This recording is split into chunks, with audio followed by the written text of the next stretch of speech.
ბათუმში სტუდენტური დღეები 2013 გრძელდება.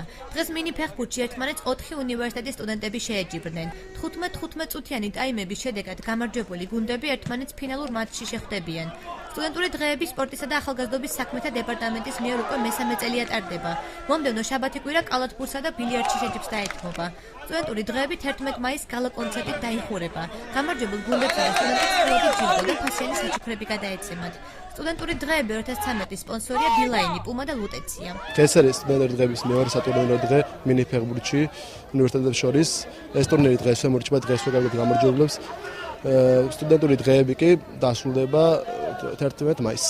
გამარჯვებულ გუნდს გადაეცემა ფასიანი საჩუქრები. ძალიან რთული იყო გამარჯვების მოპოვება, იმიტომ რომ ჩვენ დავეჯახეთ ვეთამაშებოთ აკადემიას.